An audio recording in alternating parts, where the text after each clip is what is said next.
Waste Bengal की मुख्यमंत्री TMC की सरकार ने राजनीतिक तुष्टीकरण की पराकाष्ठा पर चलते हुए सन 2010 में 118 मुस्लिम जातियों को जबरन ओबीसी में घुसेड़ करके उन्हें यह आरक्षण दिया था।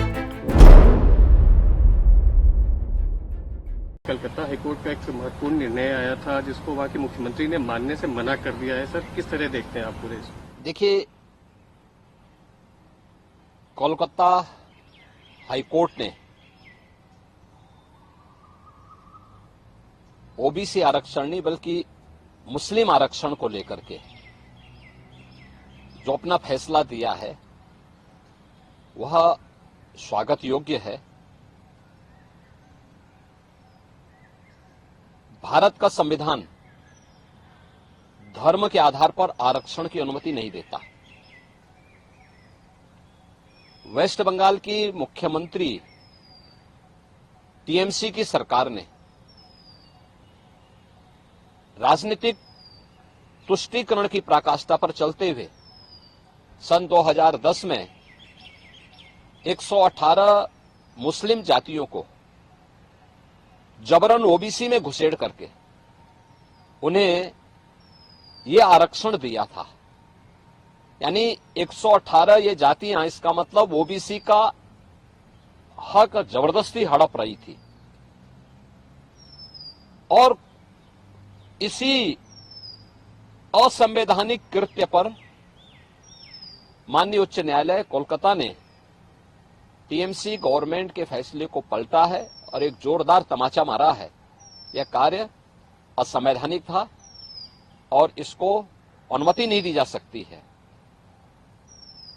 स्वाभाविक रूप से बाबा साहब भीमराव अंबेडकर ने भी देश के संविधान सभा में इस बात को कहा था, बार बार कहा था। आरक्षण भारत के अंदर अनुसूचित जाति जनजाति के लिए और मंडल कमीशन के बाद ओबीसी के सामाजिक और आर्थिक पिछड़ेपन को ध्यान में रखते हुए यह आरक्षण की व्यवस्था की गई थी। लेकिन धर्म के आधार पर आरक्षण की इजाजत भारत का संविधान कभी नहीं देता। और बाबा साहब भीमराव अंबेडकर ने इसके लिए बार बार देश को वार्न किया था कि धर्म के आधार पर भारत का विभाजन हुआ था। हमें फिर से कोई ऐसी स्थिति नहीं पैदा करनी चाहिए जो उस देश को विभाजन की ओर धकेले। और मुझे लगता है कि यह फैसला एक नजीर बनना चाहिए। यह फैसला जो कर्नाटक के अंदर कांग्रेस की सरकार ने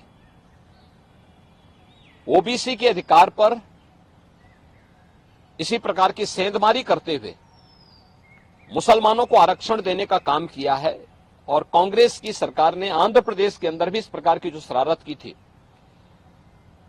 इसका जोरदार जवाब दिए जाने की आवश्यकता है। और मुझे लगता है कि किसी भी प्रकार के उस कार्य को जो असंवैधानिक हो, भारत के विभाजन की आधारशिला रखने वाला हो, भारत को कमजोर करने वाला हो, उसको कतई स्वीकार नहीं किया जाना चाहिए। देश की कीमत पर राजनीति की जो नीति चल रही है, खासतौर पर कांग्रेस और इंडी गठबंधन से जुड़े हुए दलों में जो होड़ लगी है, इस होड़ को पूरी तरह खारिज किया जाना चाहिए और इसको बेनकाब किया जाना चाहिए।